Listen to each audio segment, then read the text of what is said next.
Pessoal, nós estamos vendo uma disputa mundial por uma nova ordem mundial. E uma disputa interimperialista entre os países mais ricos e poderosos para ver quem, neste novo ciclo, nesse estágio atual do capitalismo, será o país hegemônico. E nessa disputa a gente vê principalmente Estados Unidos versus China. Então eu aqui faço parte de um setor da esquerda que não concorda em nada com China ser comunista, não reivindico. Acho que é inclusive uma superpotência capitalista com uma ditadura. Isso tem importância porque isso traz impactos para a situação do Brasil. Com essa nova disputa, há uma batalha para relocalizar todos os países. E, diante disso, se aprofunda a situação do Brasil como uma semicolônia, um país absolutamente submetido ao imperialismo. O que isso quer dizer no dia a dia da vida da classe trabalhadora? Quer dizer diminuição dos empregos, quer dizer fechamento e redução da indústria, e agora, diante de um ataque imperialista através do tarifaço do Trump, isso é inclusive elevado à máxima potência. Então o Brasil já vem há muitos anos num curso de desindustrialização, que é um curso que começou há bastante tempo, inclusive os governos do PT têm a sua responsabilidade no cartório por causa disso, e essa desindustrialização significa o quê? Que hoje a indústria brasileira ela é de menor impacto tecnológico. E o problema é que com o tarifaço isso vai se aprofundar. Veja, uma série de empresas já estão anunciando que vão fechar suas portas aqui no Brasil, vão para os Estados Unidos, porque é evidente, vai ficar caro para eles seguirem produzindo aqui. Isso vai significar o quê? Aprofundar esse cenário de redução do desenvolvimento da indústria, de a gente ter cada vez uma indústria de menos impacto tecnológico significativo e desemprego, ou seja, vai ferrar a vida da classe trabalhadora. Então, quando nós falamos de soberania, e os comunistas, nós somos aqueles que defendem a soberania por excelência, nós estamos falando de lutar com unhas e dentes contra esse cenário.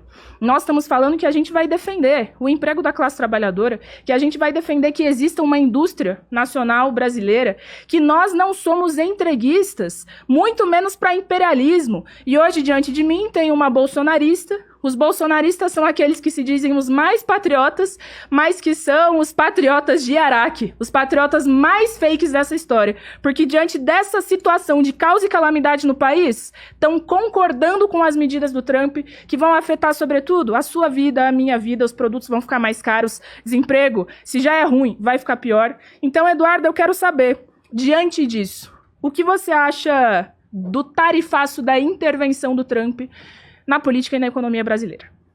Vamos lá, tem alguns pontos que eu acho interessante a gente trazer. A princípio, vamos falar sobre o tarifaço, que foi a pergunta principal, depois tem alguns pontos que eu acho legal a gente passar por cima, dar uma pincelada também. Tarifaço, imposto do Trump, vamos lá. É muito engraçado a gente ver uma militante socialista, comunista e vários outros istas que ela adota para ela, reclamando de imposto. Até porque quando a gente pega qualquer ponto do Manifesto Comunista, o que eles defendem que é estritamente necessário para a implementação de um regime, primeiramente socialista, para depois alcançar um comunismo, é o aumento progressivo de imposto. Então, o problema não é o imposto em questão. O problema é quem é que está aplicando esse imposto. O imposto vai beneficiar a causa deles, o imposto vai beneficiar o partido deles, ou o imposto não vai beneficiar. Se não beneficia, a gente é contra, a gente não aceita. A questão do tarifaço é uma medida de defesa.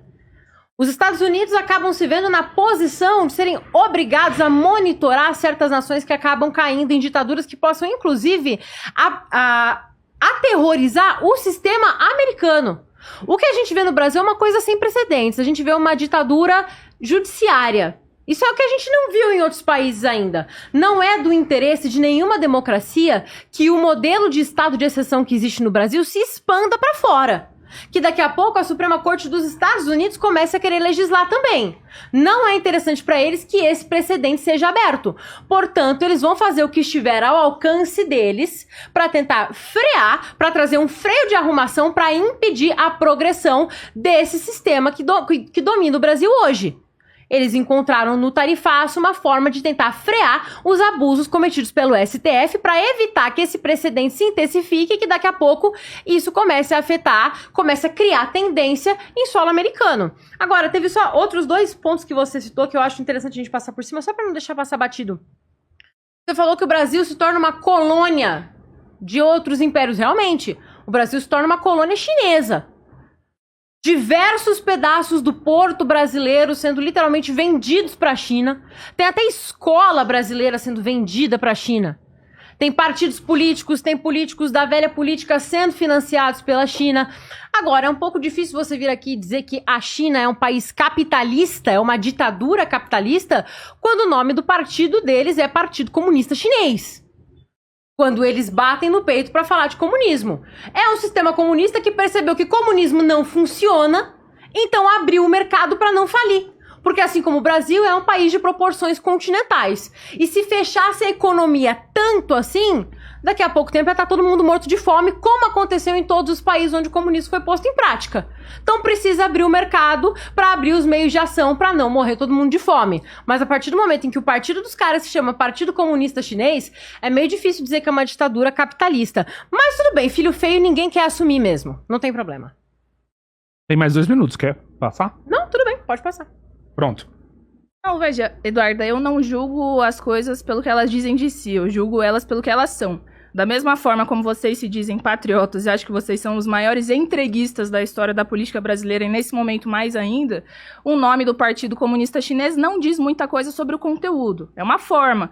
Da mesma maneira como o PT no Brasil, Partido dos Trabalhadores. Na minha opinião, não tem nada a ver com classe trabalhadora. Na minha opinião, é um partido que governa com e para a burguesia e os setores da classe dominante brasileira.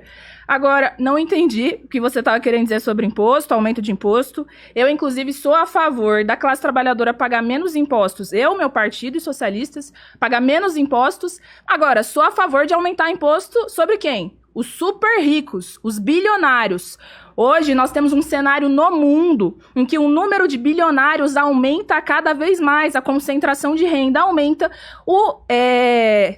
anuário, sei lá, o estudo, a pesquisa da Oxfam aponta que na próxima década surgirão 5 trilionários no mundo. Uma coisa inédita que demonstra exatamente essa concentração de renda. E aí, você é a favor de colocar imposto sobre a fortuna dessa galera para retornar o dinheiro para a classe trabalhadora? Porque eu sou. Agora, democracia e Estados Unidos, o que uma coisa tem a ver com a outra? Os Estados Unidos é um dos países que ao longo da história mais aplicou golpes, inclusive influenciou o golpe da ditadura militar aqui no Brasil. E se você vai estudar a história, coisa que você não parece ter feito muito, você percebe que essa é a realidade dos Estados Unidos. Agora, quero encerrar falando uma coisa. Esse tarifaço do Trump, além de afetar e prejudicar muito a vida da classe trabalhadora, é também levado adiante sob uma motivação política da defesa do Bolsonaro. E aqui nós precisamos ser categórico. O Bolsonaro foi um presidente genocida, antipovo, anticlasse trabalhadora.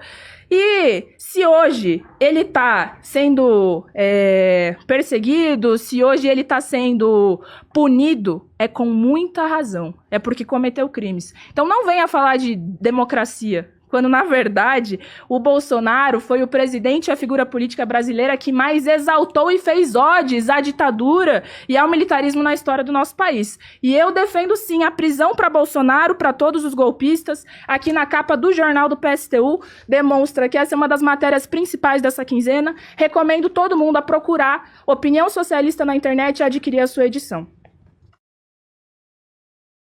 Pronto, 3 minutos pra tréplica, Eduarda. Bolsonaro tem que ser preso porque cometeu crimes, mas a condenação a gente ainda não tem.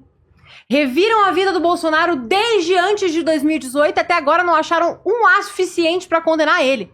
Até o pendrive que acharam na casa dele era um pendrive com música gospel e sertanejo. Dizer que Bolsonaro é um genocida é, no mínimo, mau caratismo. Mau caratismo mesmo, de verdade. Comprou vacina antes da maioria dos países, vacinou todo mundo que tinha que ser vacinado, só não quis obrigar. Porque existe uma grande diferença entre você dar a oportunidade para as pessoas se vacinarem se elas quiserem e você obrigar as pessoas a injetarem uma substância dentro do seu corpo quando elas não quiserem fazer isso. Essa que é a diferença entre liberdade e ditadura. A gente tem que bater muito em cima dessa tecla, tem que deixar isso muito bem claro. Ninguém tá aqui pra dizer que Bolsonaro é um Deus perfeito que não erra, mas enquanto não há condenação, o ônus da prova cabe a quem faz a acusação. Golpista, pra nossa querida comunista aqui na frente, é senhorinha escrevendo perdeu mané com batom em estátua. Golpista é um homem sentar na cadeira de um ministro. Podem ter sido baderneiros? Com certeza. Mas em que momento você vê Black Bloc pegando 17 anos de cadeia? Em que momento você vê o cara que tacou fogo na estátua do Borba Gato pegando 17 anos de cadeia? Em que momento você vê um assassino, um estuprador, um político corrupto, qualquer uma dessas pessoas, um bandido que saiu numa saidinha e deu um tiro na cabeça de uma menina pra pegar um celular, em que momento qualquer uma dessas pessoas pega 17 anos de cadeia? Em que momento isso acontece no Brasil? Realmente, existem motivações políticas por trás de tudo isso. Existem motivações políticas por trás da prisão de senhoras de idade em tratamento de câncer que estão dormindo no chão, na cadeia, sem ter individualização de conduta. Existe motivação política por trás de tudo isso. Agora, você falou que você não julga as coisas pelo que elas dizem ser. Realmente faz sentido. O que a gente mais vê por aí em países comunistas é gente dizendo que o governo deles é uma república popular democrática, quando não são nem república, nem populares, muito menos democracia. O que a gente mais vê é defensor de ditadura de toga, é defensor de comunismo e de regime que matou dezenas de milhões de pessoas pelo mundo, falando que eles defendem a democracia. Falar que defende democracia é muito diferente de defender democracia de verdade. Na prática, o que a gente vê não é isso. Então, realmente, nessa parte eu concordo com você.